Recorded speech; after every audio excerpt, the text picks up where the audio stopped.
As Toni Morrison has put it, the destiny of the 21st century will be shaped by the possibility or collapse of a shareable world. Welcome to our podcast, where we explore the history, theory, and practice of democratic socialism with our guide, Big Mike. What can we learn from the past to help us create a better, more shareable world in the future?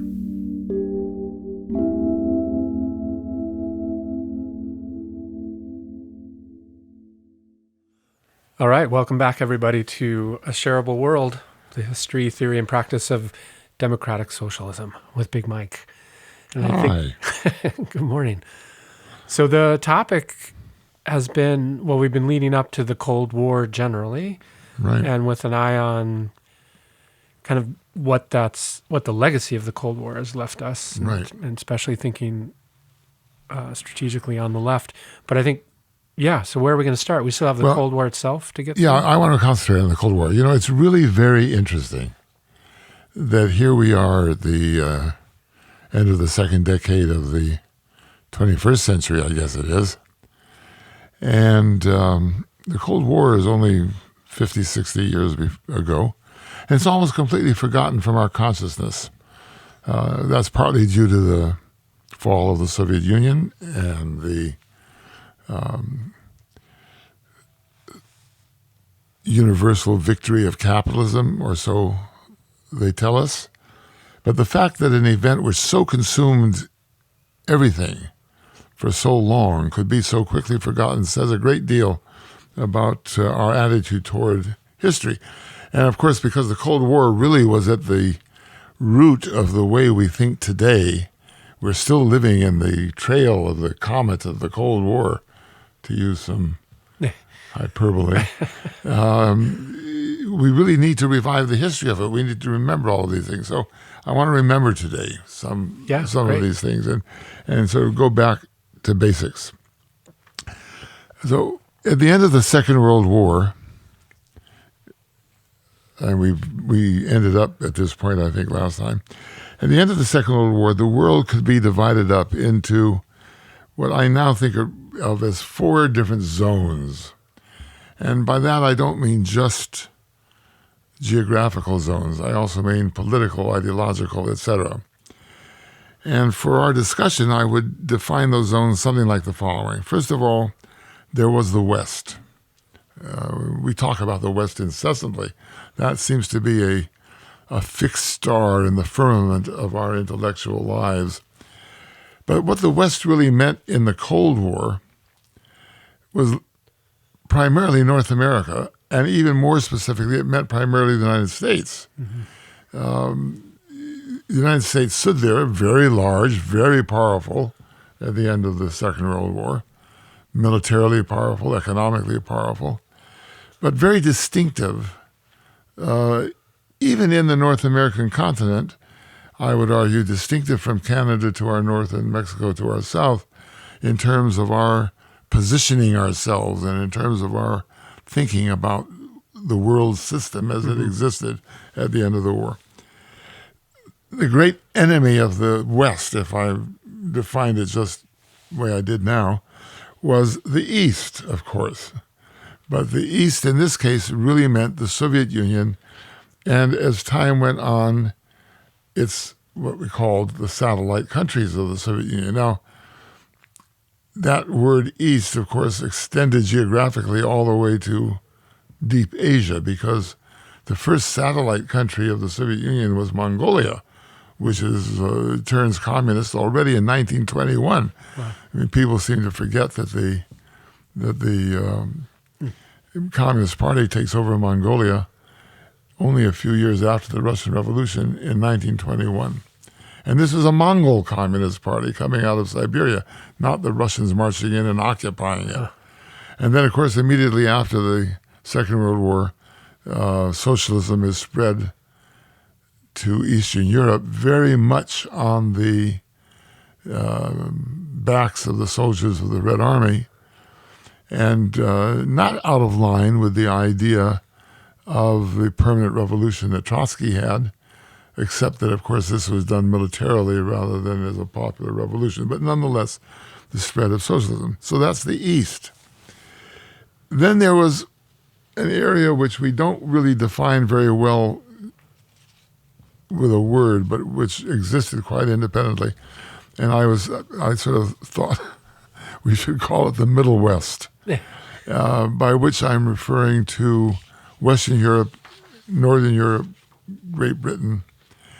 These are areas in which very different social processes and very different economic solutions to what was going on in North America were being found in the years very immediately after the war, but which for one reason or another, which we'll talk about, allied themselves with the West, with the United States. Mm-hmm. As we said last time, the first indication of that this was the Middle West or the Midwest rather than the West as such, was the election in 1945 at the end of the Second World War, in which Churchill and the Conservatives are thrown out and the Labour Party, the Socialist Party, is elected to power. That could never have happened in the United States, partly because we didn't have a Socialist Party of such proportions, but also because the political temper of the times in America was radically different from that in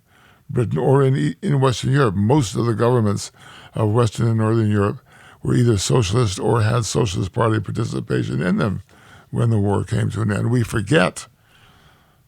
really do forget, that the backbone of resistance to the Nazis on the continent of Europe, in France and in the Low Countries, was the Communist Party and the Socialist parties.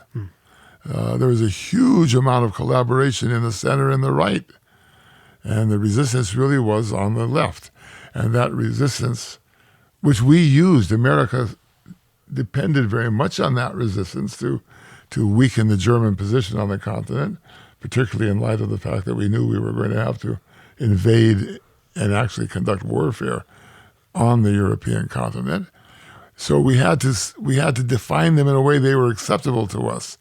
This was the era in which the Soviet Union and we were allied, so it was okay to talk about the resistance without referring to them as left. But in fact, they were left, and that was the basis on which they entered into governments and began to guide social and economic policy along different paths than was being followed in the United States. Then there was one other group, and that's what we used to call in those days the Third World. I suppose the first world was the U.S. and the advanced industrial societies. The second world was the Soviet Union and its satellites. And the third world was everything else, the developing world.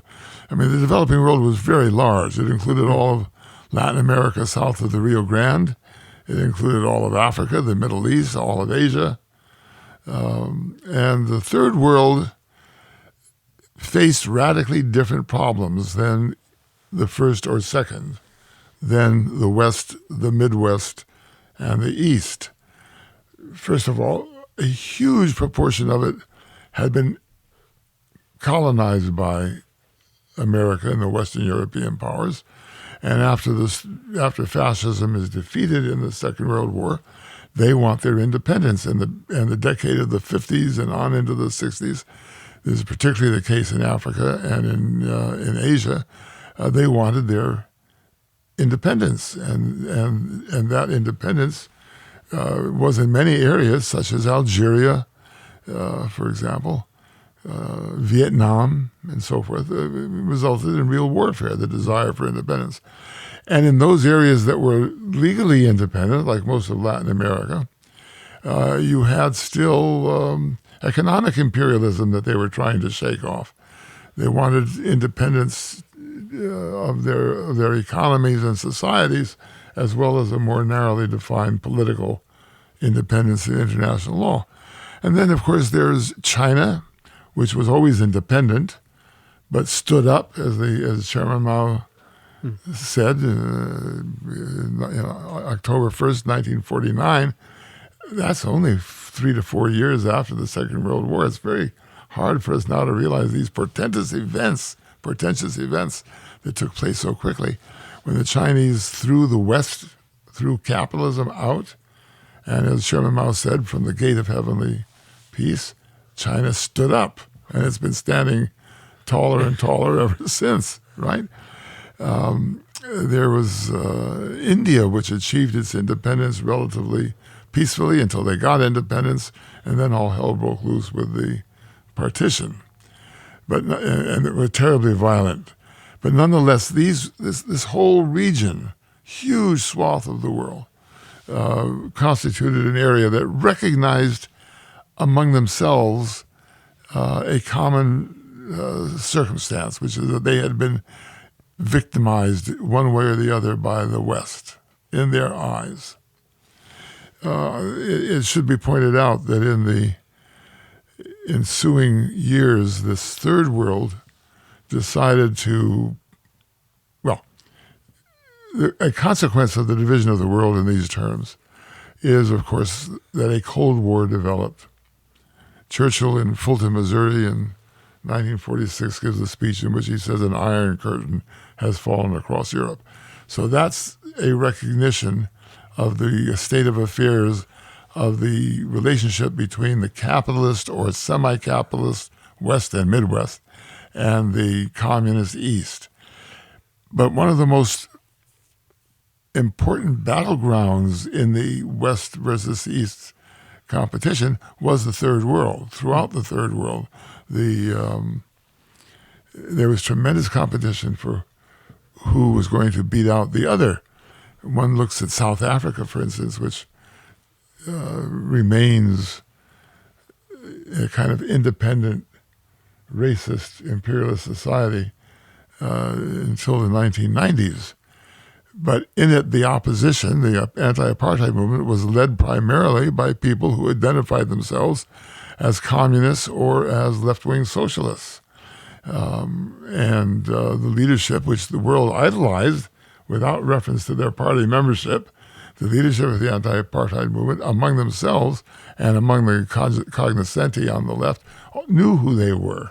And they were very far to the left. So that's a good example. Then, of course, finally, you had Germany and Japan, which were occupied, but which really were part of the West. Even Japan, out there in the Far East, having been on the wrong side of the Second World War, but it was an advanced industrial society, perhaps somewhat ambiguous. We weren't quite sure what to make of it.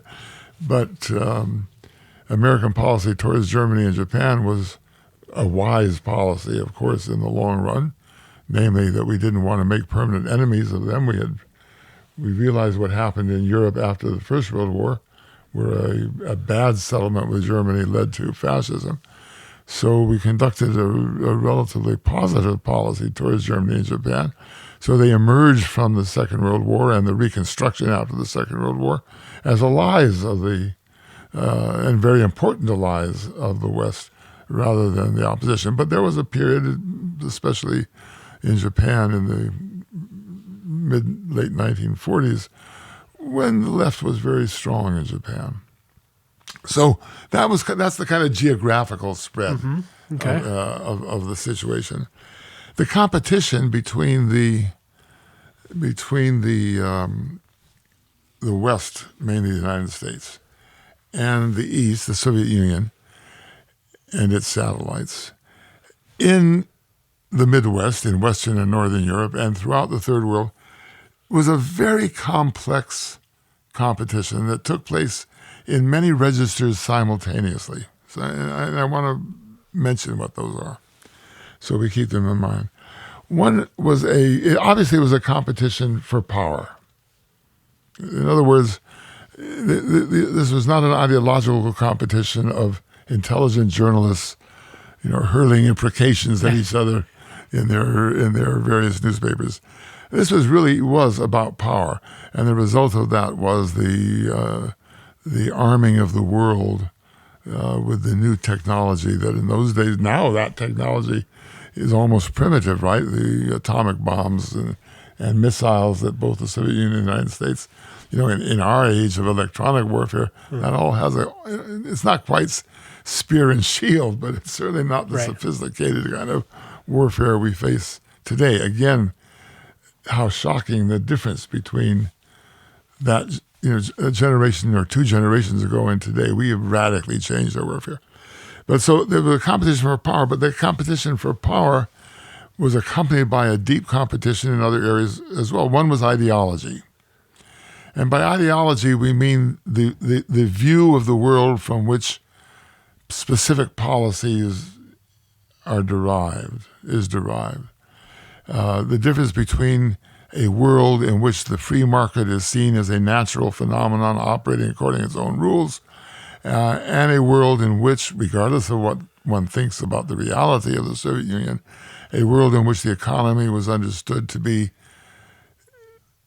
the livelihood of the people and to be managed in their interests. Now, there's no question, nobody in his or her right mind would question the fact that the Soviet Union failed, and it certainly failed economically, and that it was a pretty horrible experience.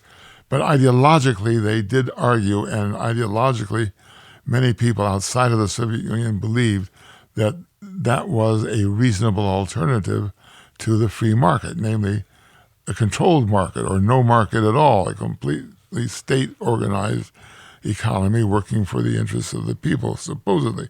So from those two radically different perceptions of the nature of the socioeconomic world we inhabit derived lots of different policies, of course. So I want to use the word ideology to refer to those, that constellation of assumptions about the way the world is, that leads to policy. Then there was, of course, competition for economic power. You had to have economic power to sustain military power. One of the things that probably cripples the Soviet Union is the fact that their economy was not developing as well as it should have in their own eyes, but they had to compete militarily with the U.S. because military powers, after all, spoke the last word. So that whereas the U.S. could afford and even benefit from the arms industry, the Soviet Union, with its own arms industry, really had to sacrifice a certain amount of economic growth in order to sustain the competition for military power. And of course, the interesting thing for us now to note is that the struggle in the third world, and the best example of this is both China and Vietnam, was a struggle that was carried out militarily, but with technology far more primitive than that of the First and Second World. Yeah. We have forgotten that the Vietnam War really was fought by peasants with weapons that were relatively primitive compared with the airplanes and the other weapons that the U.S. and France could wield in Vietnam, and that the Chinese Revolution, which was a massive civil war, was fought by armies that, on the one hand, were largely self-armed out of the materials available to them in a developing society, and on the other hand, an army that kept being supported and armed by the U.S., albeit such a corrupt army that it consumed the donations of the U.S. in the wrong way. So technology was not necessarily going to win everything. Technology was useful between powers that shared an equal level of technology, more or less. But the irony of it all is that a more primitive technological society, China, Vietnam, was able to throw out the West in the end. And that's a lesson that we need to think about. So there was there's certainly the competition for economic power. That also meant a competition for political influence. And that had to do very much with subjects that we today are concerned with. Who was going to dictate the result of the elections that we have to understand now were not used to democratically choose the successors to the imperial powers, but rather they were rituals meant to legitimate the successors to imperial power. Yeah. But it was pretty important that the elections be controlled by one side or the other, or influenced by one side or the other, because it would determine who the inheritors of the previous colonial or imperial powers were. So political influence is becoming. And then the final area, and this is one which we have paid very little attention to, although it was very important at the time, was cultural competition. Competition in literature and in the arts. And why was that important? Well, that was very important, first of all, because in all those societies, particularly outside the U.S., the intellectual played a very significant role, far more important than the intellectual was playing at the same time in America. In Western Europe, the line between the intellectual world and the political world often was non-existent. In the third world, it was non-existent, and often it was the political leaders who were also the cultural leaders of the society, those who wrote, philosophized, and so forth. We forget, for example, that the first speaker of the French National Assembly after World War II was an African who then goes back to Africa and becomes president of his newly independent country. And he's a great writer in French and in his country. So we today, who kind of tend to push our intellectuals off to small literary magazines or to the ivory towers of the universities, and have a deep suspicion of intellectuals in politics, that kind of thing. But in those days, outside of the U.S. West, intellectuals were very important in politics. So that became a crucial area of competition. So I think those are the areas of competition that were very strong and that we need to keep in mind. One of the consequences of the way in which we saw the world at the end of World War II is the way we did history, and in fact, in some ways, the way we still do history. Our literature, our historical literature, and our critical literature about literature, catalogs and describes the going back to the post-World War I period, this kind of very glitzy upper-class society, and tends not to dwell on the lower classes, particularly on the workers. Now, the exception to that is that there was a lot of literature after World War I which came out of what today we would look at and say is a degenerate, I think wonderfully degenerate Berlin, for example. World War I saw the real destruction of cultural constraints so that anything could go, anything went, anything did go on. I mean, that was what probably made Berlin a political disaster, but a cultural fantastic garden of delights, right? I mean, you can't imagine, I think, the way it was. In America, there were some writers who wrote about the lower classes. One thinks particularly, for example, of John Steinbeck, Theodore Dreiser. But one of the interesting things is the degree to which they have dropped out of the mainstream of our literary thought now. Yeah. We still think of The Great Gatsby as a great novel, but very few people talk, and we make movies of it. No one's making movies today of the films of the novels of John Steinbeck or Theodore Dreiser or John Dos Passos, who wrote the great USA volumes. That literature that referred to the working classes is gone from our attention today, and certainly did not play the role in our imagination in the 1930s that the other literature did. So that in addition to the background of the cultural and and all the other forms of competition, there also develops very powerfully in the period between the two wars a cultural distinction of class. And again, that becomes also very interesting for us, because while class enters into literature and the arts and class analysis, one only needs to look at German art of the 1920s to see to what extent the difference between the classes is refracted in painting and in films and so forth. In America, the whole idea of class, and we've talked about this before, the whole idea of class is kind of set aside, which we don't want to engage in. This becomes a very strong after the Second World War. We don't want to engage in conversation about class, so we find all kinds of ways around it.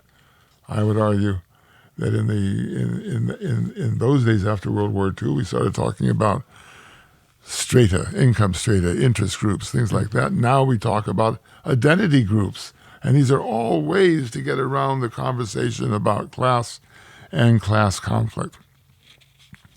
So I think that's very important. Furthermore, gangsters played a role which we have criminalized them, and I want to say that in a very provocative way.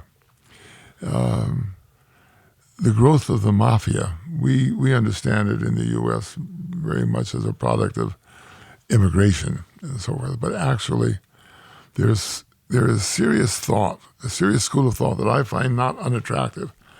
The spokesman for which, to a certain extent, was Eric Hobsbawm, the perhaps greatest English historian of the late 20th century.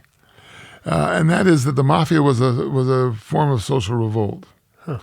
That we think of the mafia in America as criminals, but maybe they were social revolutionaries.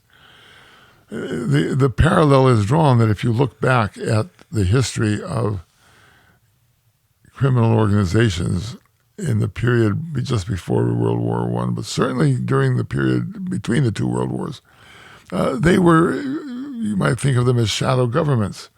They collected protection. If you didn't pay protection, you were subject to punishment. Protection and taxes were the same thing under a different name. They had police forces. They had their guys who would send out to collect the taxes and punish you if you didn't. Right. Just the way the difference between the government and the mafia was that the government claimed legitimacy and the mafia didn't. But functionally, from the point of view of the people, they were very much the same kind of thing. In film, one can find this very clearly depicted in a film like M, the great German silent film of the early 1920s, where if I remember correctly, a little girl is kidnapped, and it's the criminals who get together and organize the police search for it and the judicial process whereby the kidnapper once found, I think the child is murdered, right? The kidnapper once found is tried. Now, you know the film as well as I do. I mean, that's a perfect visualization of this idea that the criminal world was itself a real world with values that were not too different from the legitimate world, using techniques that were not too different from those of the legitimate world. So even there, and along with all of that, and here becomes the crucial moment about the background to the Cold War. With all of that, and with the fact that there was a tremendous amount of ignoring of what was going on in the lower levels of society, so to speak, the most potent political force among the workers, in some places peasants as well, ended up being the communists. Not necessarily not Russian communists, not bomb-carrying, bearded revolutionaries, but ordinary workers who chose one or another form of socialism, very often that kind of socialism allied with the Soviet Union, over against capitalism as the dominant culture, organizational principle, etc., of their societies. And they worked, I think, yes, one could say they worked to undermine capitalist society. Gatsby undoubtedly had his left-wing opponent working to organize the unions that worked in the factories out of which he made money. Right. But by the end of the Second World War, given the fact that the left on the continent of Europe had also been the backbone of the resistance, when the Cold War starts, we are in a situation in which the left is very powerful. Not a Soviet left, not what McCarthy and the others wanted to think of were spies, but a homegrown left, right? A native left, a left which had chosen otherwise than the dominant power in our countries wanted. That leads then to, that's a very, very important part in the competition after the Second World War, because that meant that the people wanting to fight the communists through this competition also had to attend to those groups within their own societies who were seen as subversive with regard to capitalism and the dominant ideology of the West. So there are many examples of that. Let me just give you two, one negative and one only halfway negative. The most negative one is McCarthyism in the U.S. Now, after the First World War as well, there was the Pinkerton men, and there was the purge of anyone with sympathies that were seen to be out of line with capitalism in the early 1920s. After World War II, McCarthyism develops very, very rapidly. By the 49-50, McCarthy is a power to be reckoned with. He's proceeding steadily through the State Department and other institutions in the United States, purging people that he accused for whatever reason of being communists. The hearings that were held are legendary. That was class warfare, ideological warfare. That was the way in which, in America, we were trying to deal with those who opposed capitalism or whom we suspected of opposing capitalism. Most of them may not have. It decimated Hollywood. It really took a tremendous toll in the cultural life of the United States at the time. The other tactic that was very important in this competition was to try, particularly in Europe, to win over to the Western side those intellectuals, artists, writers, scientists who were not 100% in the capitalist camp, but who were also anti-communist. That is, people who wanted a third way. They really didn't want capitalism. They didn't want communism. They wanted a democratic system, what I would call a democratic socialist system. So you had to win them over by identifying in their minds their values with American values. This was crucial. And that was done in a variety of ways. Intellectually, psychologically. I remember when I was in school, I may have mentioned this before, the idea started being bruited about of a people's capitalism, people's communism, people's socialism, people's democracy, people's capitalism. Everybody was going to buy, every school kid was going to buy a share, and we could watch the shares go up and down in American companies. Institutionally, this process of trying to bring over to our side that third group, that intermediate group of non-capitalist, non-communist, democratic socialists, people I would call democratic socialists, took place in the form of an organization called the Congress for Cultural Freedom, a fascinating organization. Years later, 1970s, it was discovered that indeed this organization had been conceived of and funded by the CIA as a major instrument in fighting the Cold War in this intermediate group in Western Europe, but also in Africa and India, where we forget that Nehru, the first and in my opinion the greatest prime minister of independent India, was himself an absolute socialist. He participated in international socialist party activities as early as 1929. So that these people also, and in Africa, a lot of the a lot of the leaders of the independence movement thought of themselves as socialists. So these people, not as communists, but as socialists, Nyerere and so forth. They didn't have very clear ideas, but they knew they rejected capitalism, which meant colonialism in the West. They didn't want necessarily communism. We tried to win them over. So the Congress for Cultural Freedom has its purpose to bring over this vast group of intellectual/political leaders and make them think they were part of the Western battle array in the struggle with communism.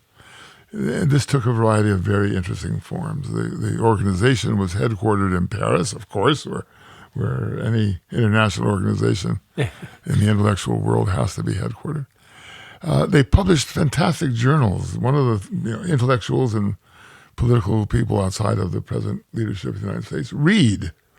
And so they published magazines, and their English language magazine, Encounter, was one of the best and most widely read intellectual journals in English in the 50s and 60s. Everybody published in it.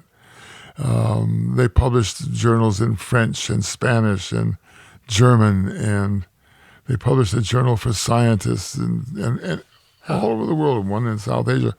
They held conferences and congresses all over the world of writers and artists, scientists, all with the purpose of bringing these people into the Western camp and keeping them out of the communist camp. There are some people who insisted, perhaps obstinately, in maintaining their independence, like Olof Palme, the eventual prime minister of Sweden, a great figure in the history of socialism. So that was a very interesting and very important institution, which is now, just in the last few years, beginning to be rediscovered, and studied. There are now some books coming out on it. I was in those days a young and very untried graduate student, but because of the field in which I specialized, I got invited from time to time to attend their conferences, and I got to know these people. And then I lived in Paris for a while, and I got to know these people, and it was intellectually probably the most exciting milieu you could be in the period of the 1960s, for example. So, having said all of that, what was going on in this period on each side? And I want to review that, because I think, again, this is important for our next discussion. In the West, at the end of the Second World War, by the West again I mean the U.S., there was a very strong reassertion of capitalism. Now, I say reassertion of capitalism. And the reason I say reassertion is because during the Second World War, U.S. society, for the few short years of the Second World War, was radically changed in itself. There was indeed a spirit of voluntarism that went on. The captains of industry were called to Washington, many of them, and they became known as $1-a-year men. They took jobs in Washington for $1 a year because, according to U.S. law, you couldn't work for the U.S. government if you didn't get paid. So they would get paid $1 a year, and they headed up the various industrial and military industrial institutions and parts of the government that were necessary for the war effort. To all intents and purposes, the U.S. during the Second World War was a state socialist institution. Production was planned. Consumption was controlled. We had ration cards. You could only get so much gas, buy so many clothes, and so forth. The economy was taken over by the state. So that immediately the war was over, there was a reassertion of capitalist values with a vengeance. So that's very important to keep in mind. Secondly, there was suddenly a lot of money in America, because during the Second World War, while the men, in those days we did not have many women fighting, while the men were off in the army, that meant men who had been working in various industries are drafted to go off to the army, their positions are taken by women. So, but there was nothing to spend money on. They got paid, and often paid relatively high wages, but there was nothing to spend it on because of the control of the economy. So we end up the war with a reassertion of capitalism, and at the same time, a tremendous amount of money in the society to spend. It's floating around there. The consequence of that was what we now call the consumer society. The consumer society was something that develops in America in the 1950s and lasts pretty much through the mid-late 1970s, a society in which a rapidly expanding capitalist as opposed to state-controlled economy, fueled by a tremendous amount of money lying around in the society, which now suddenly can be used to buy products and get products to be produced, begins to take place. And it's in that period that the standard of living moves very rapidly up. The idea of labor-saving devices. I can get the woman of the house, using the terminology and images of that period, didn't have to go out and wash the clothes in a tub someplace. She could get a washing machine to do the work for her, and so forth and so on. Refrigerators meant that you didn't have to go shopping every day, and the like. So that you get a society in which sort of the anti-heroine is Mary Hartman. I don't know if you remember Mary Hartman, who can spend all of her days worrying about the yellow greasy spot on the floor that she can't seem to get out, right? That's the consumer society. The consumer society now is a memory, because now we can no longer live at the level of our expectations of those days. There's less money and so forth and so on. In those days, there was a more equal distribution of income than there is now. So we have to realize that this consumer society is not built into the history of the United States. It really develops at the end of the Second World War, and that's something very important to keep in mind. Then there was this demand for democracy. The whole ideological thrust of American participation in the Second World War was the struggle against fascism. And the Axis powers, right? Germany, Italy, and Japan, the three primary Axis powers, we identified them all as fascist, and their allies, either real allies or simply sympathizers, we also called fascists, like Perón in Argentina, we called a fascist country. Didn't go to war with it, but we identified it as being fascist. The troops going overseas were imbued with the idea that they were struggling for democracy against fascism. They come home and they want democracy. They want democracy in their workplaces. I grew up in Hollywood, and right after the Second World War, the workers in the studios wanted more control. They wanted better wages. They wanted to live the kind of lives they had been taught they were fighting for. And of course, the studio bosses were the opposite. And you got very quickly after the war this what was called the Hollywood strike, which lasts for 18 months, and in which everybody is involved. It was, by the way, the opening for television, because since films were not being made as much in Hollywood with the closing down of the industry because of the strike, that opened the way for, even though it was primitive in those days, it opened the way for television to be made, and opened the way for New York to become once again an entertainment production center. But that strike was a symbol of the conflict between the old order, which eventually wins, we have to admit, the old order, and the left, which came back from the war imbued with these values of democracy. The great labor unions in America were often communist-controlled labor unions, not because they had seeped in illegitimately, but because they were the people leading the fight against the capitalists. And if they weren't controlled by the communists, they followed the communist line and became very powerful in and of themselves. That struggle in America between the capitalist class and what I would call today, looking back on that, the working class. It's questionable whether we still have a working class, but we'll come to that. The working class was seen not only in the Hollywood strike, but also, for example, in the railway strike, 1947. The railway strike, a very interesting phenomenon, because in the reestablishment of a rapidly growing economy after World War II, transportation is crucially important. We didn't yet have the great container ships, and we didn't yet have transportation by airplanes.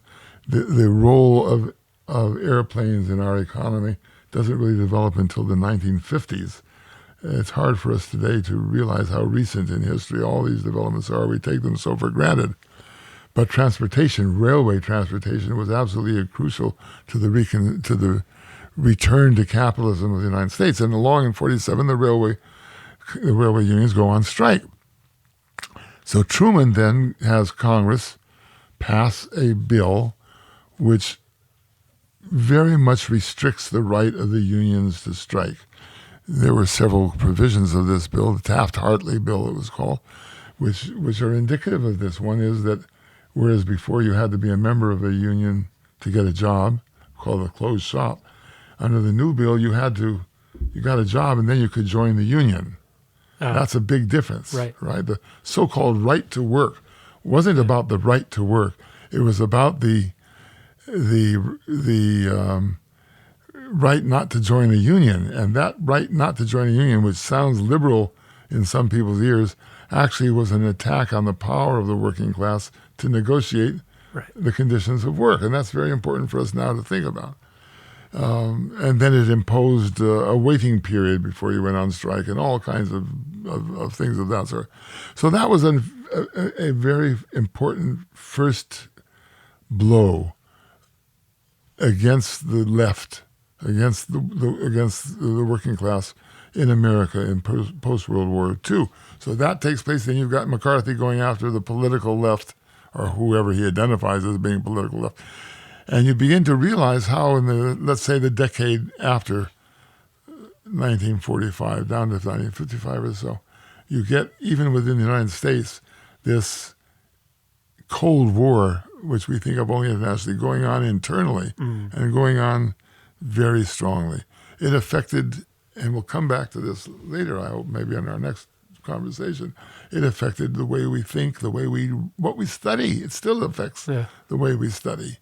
And so that's as you talked about it at the beginning, each of these four areas having their own problems post-World War II and attempting to come up with their own solutions, which we have to keep sorted out. So we've just worked through the West, or mainly the U.S., and we have the other three to consider. So perhaps we take a break here and then pick up with those three in our next podcast. Suits me. Okay, great. All right, thanks for joining us, everybody, and we hope you come back to hear the part 2 of our discussion of the Cold War. Thanks, Big Mike. Thank you. Thanks for listening to another episode of A Shareable World. To find out more about this podcast, visit us at ashareableworld.com.